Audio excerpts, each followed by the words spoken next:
Hello and welcome to GreenFleet Talks. My name is Kate Armitage and I'm your host for our discussion today. I'm delighted to be joined once again by Darren Gardner, who's Country Manager for UK and Ireland at Keba, one of the largest wallbox brands in Europe. Hello, Darren. Hi, Kate. Good to be with you again. Yeah, good to see you again too. Quite a bit's changed in the last month or so. Yeah, that's one or two things. Yeah, not just in the world of electric vehicles, but it does indeed impact it. So let's just explore that for a little bit. So we had the introduction of the ZEV mandate at the beginning of this year, which has definitely put the pressure on the OEMs and to an extent fleets to increase the uptake of electric vehicles. But on top of that, we now have the pledge from Labour to return the ICE vehicle ban deadline to 2030. So Darren, how likely do you think this is to be achieved, and what, if any, disruption will this cause business plans? I'm a believer. That's not a party political believer, but got to be optimistic in this world, haven't you? So I think, new government, the Labour government need to have some quick wins because they'll have a very short honeymoon period. And so this is a really quick win for them to show that they're building a better Britain. So it's a really great opportunity, if they get it right, to reverse the ICE ban from 2035 back to 2030.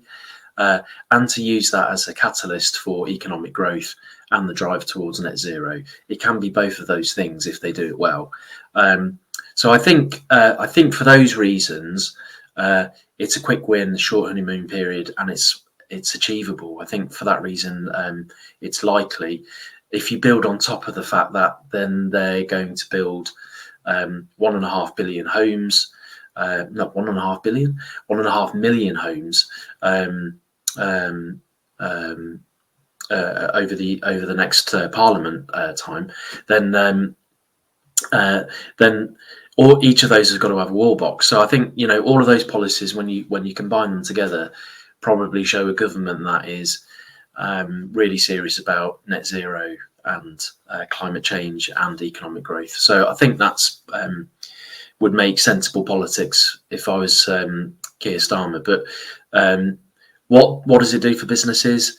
I think when I speak to fleets, a lot of businesses were and still are preparing for that transition to an electric fleet. A lot of them also delayed some of their plans because of the change to 2035. I don't think it takes an awful lot of work to then bring those plans forward.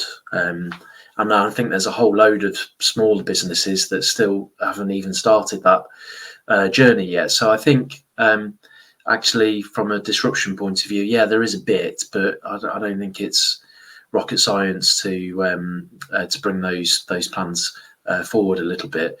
Plus, the OEMs already had the sales quotas in place anyway. So in that sense, there are still and there are some really good deals out there that fleet managers would have been looking at anyway, I think. And so I don't think it will make a massive difference. I think it's good news, and I'm a believer, as I say. Thanks, Darren. I think you've raised a good point that we're already seeing that the ZEV mandate targets are being stretched. That's turning into a bit of a struggle, but it's sending the right signal to fleets that actually they don't need to be thinking about 2035, they need to be thinking about 2030, may have a positive impact all round on the industry. I suppose from a fleet manager's point of view, if you're on sort of 3 or 4 year leases on your vehicles, that means you've got to get going, in terms of that due diligence about now. Yeah. So there's still time for people to be able to do that. Yeah, so I agree. No, and your point about the programme for new builds is a very good one. perhaps less relevant for fleets, but for the industry, for the wall box manufacturers, this is a huge opportunity because, as you quite rightly say, new builds need this charging infrastructure. So that's it is an important area for you. It is good news for manufacturers, but it's also good news for fleets because of those fleets that might choose to charge their electric fleet at home. So obviously the cost of electricity, on those dynamic time of use tariffs could be more advantageous to fleet operators. There's still a price cap in place. And so from a commercial point of view, some fleets might say it's better to charge our fleets at the drivers' homes. Now, if there's more homes being built, that's more places to share a van or a company car. And so I think, it is good news for people like Keba. It also gives fleet operators lots of options as to where they charge to. Yeah. Okay. Thanks, Darren. I often ask this question, but for fleets that still haven't begun this process of electrification or aren't sure that it's right for them, what advice would you give them for getting started? What are the main points that they need to consider? Yeah, just a few thoughts. I think firstly, talk to people. Talk to other companies that have done it, be those other small fleet operators, or even talk to big corporates that have electrified their fleet. There are loads of things to consider, and it's not just about the technology, it's about the people, tax implications, all sorts of things. And talk to industry experts. That's the obvious thing. Just go and talk to people, go and see, you'll find out what are the pros and cons and what's right for you and things that you haven't thought of. So go and talk to people. I think, as I said earlier, it's not just about the infrastructure or the technology. Consider all the angles would be the second thing that I'd say. Consider driver behaviour.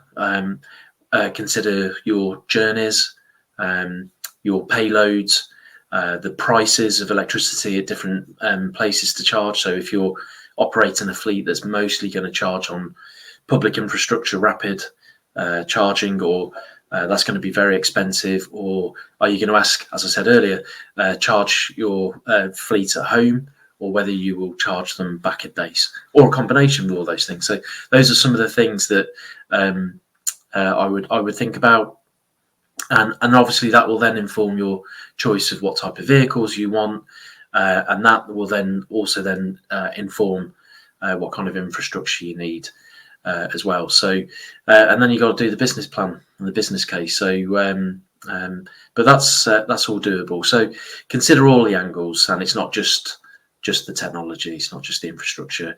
And then I'd probably then say finally then ask your colleagues and ask your customers what they think about you transitioning to an electric fleet. Does it give them a good feeling? Mm-hmm. What does that do to help you retain customers? What does it help you? Does it help you achieve retaining your top talent within your business? Does it help you win extra sales? Does it do something for your brand? These are perhaps some of the other non-techie questions that I would then do. So I'd go and talk to people who've done it already, consider all the angles, and then I'd just ask those questions of your key stakeholders, customers and colleagues. What does it mean for them, and does it give you some advantage? And consider all of those things in the mix when you put your business plan together. Yeah. And then ultimately, I'd say just go for it. It is difficult, but particularly if you're operating a small fleet, it doesn't have to be that difficult, and you start with just a few chargers and you learn as you go. So so there is an element of just going for it. Yeah, I completely agree, Darren. Now your point about speak to your customers, actually extremely relevant, and we're hearing more and more about that. It used to be the case that having electric vehicles on your fleet would give you a competitive advantage. I think we're maybe getting quite close to the point where actually not having electric vehicles on your fleet or having zero emission vehicles on your fleet is actually a competitive disadvantage, particularly when we're talking about winning contracts, getting contracts awarded, renewing contracts. So that speak to your customers, find out what their plans are, find out what their procurement needs are going to be in the future, I think is really important. Otherwise, you could really get caught out with this. And like you said, start with a couple of chargers. Now that's what I call this, and I am going somewhere with this, but I would say this is the low-hanging fruit, right? So you don't eat the elephant all in one go, just a little bit at a time. Go for the low-hanging fruit. Almost every fleet I've ever spoken to has that. I think those test and learn projects are really important. Really important, really. And don't make it difficult for yourself. Go for the easy ones. Go for the vehicles that you're most comfortable with. And then we can start thinking about what I call the harder to reach vehicles. And that's not easy. There are a lot of barriers, I think. What do I mean by harder to reach vehicles? Vans, HGVs, specialist vehicles. What's your experience with this? What do you see the barriers, and how would you approach that harder to reach stuff? Yeah, I mean, I suppose when I talk about fleets, I have in mind light commercial vehicles and company cars. They're the low-hanging fruit from my perspective. And I think the technology is pretty well understood. It's kind of it's either going to be 22 kilowatt AC charging, or it's some form of rapid or ultra fast charging DC, and that's generally the technology mix on that. And then when you start to then think about buses, for example, you use the same technologies, and that's actually a fairly recent project that I've been involved in with some bus operators, where actually the technology was actually pretty simple. It was just they actually used our Keba 22 kilowatt chargers to charge their buses with the combination of 50 kilowatt DC. So there are, in that particular use case, you'd say that's maybe a hard to reach kind of fleet environment, but actually the technology in the project was, from a hardware perspective at least, pretty simple, and that same hardware I understand essentially charges planes, electric planes. There are a few around, so I don't necessarily think that the technology in some of those use cases is that difficult, and of course in heavy goods that's probably a different kettle of fish altogether, and there's the debate of where does hydrogen sit in the fuel mix, and that's not something I'm particularly an expert in, but I think that electrification through AC and DC charging probably satisfies most transport modes, it would seem, and hydrogen will probably play a role. And and I think it was Cambridge or Cambridgeshire County Council had some funding to trial inductive charging for buses. So we'll probably see a few kind of R&D type projects out there too. But I think my gut says we're probably a long way off from hydrogen fuel cells and things like that. So I think AC and DC charging is probably it for a minute. Yeah, and I certainly think you're right. Hydrogen will be complementary, but it's certainly a few years behind what we're seeing happening on the battery electric side of things. And really, I mean, there's a really strong message here with your bus project, which is DC charging is expensive. So the equipment that you need to charge DC is significantly more expensive. And if you're charging your vehicles overnight, as in they are stationary for between 8 and 10 hours at one period of time, then AC charging at the depot is almost definitely sufficient, because you'll get a good 150, 200 kilowatt hours of electricity in that time. Yeah, you do. And so if you go on one of the London tour buses, they've been powered by Keba.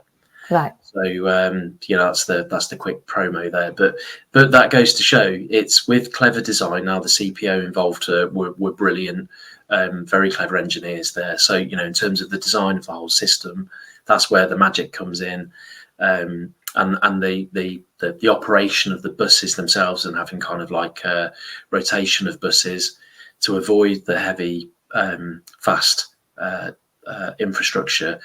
That's the clever stuff. But actually, the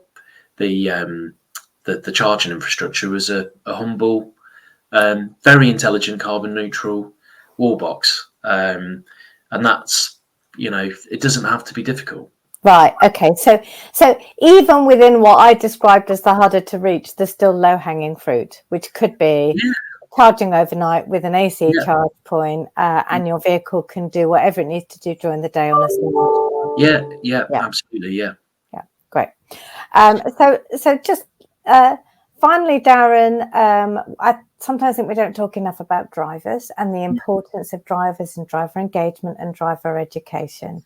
So what would you advise businesses do to give the drivers confidence to get behind the wheel and make sure that they're fully supportive of the transition?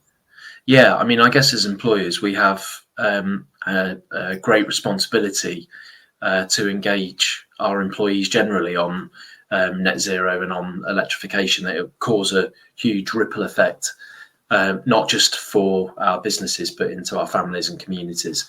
So I think, getting it right at work can mean you can get it right at home. So I think we first of all have a really big role to play.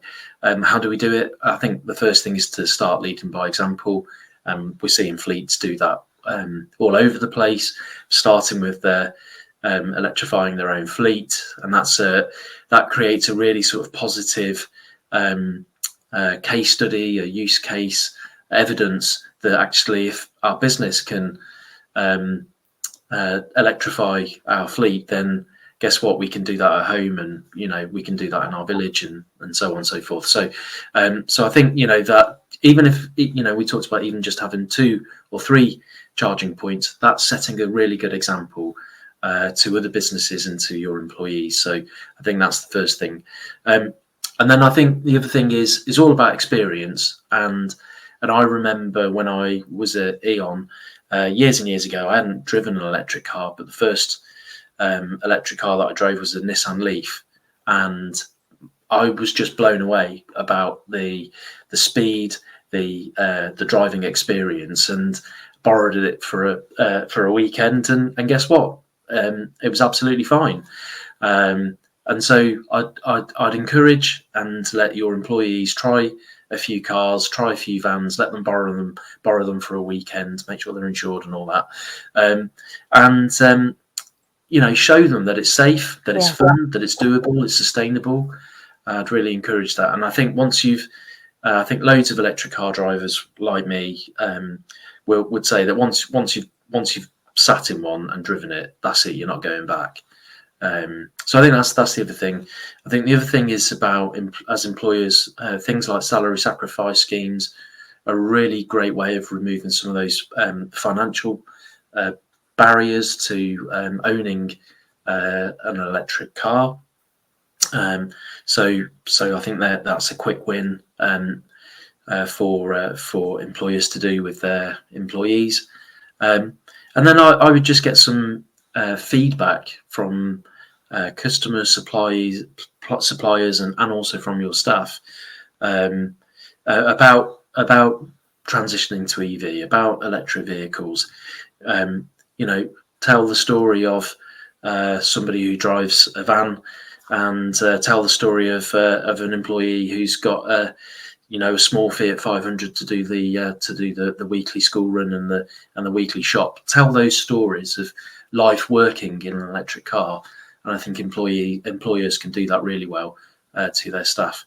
And then maybe just hold some events and some road shows and get get manufacturers like Keba in and to talk to staff, get BMW and Ford and all the other automotive OEMs to come in. And, I think it's just about talking and educating and experiencing, and leading by example.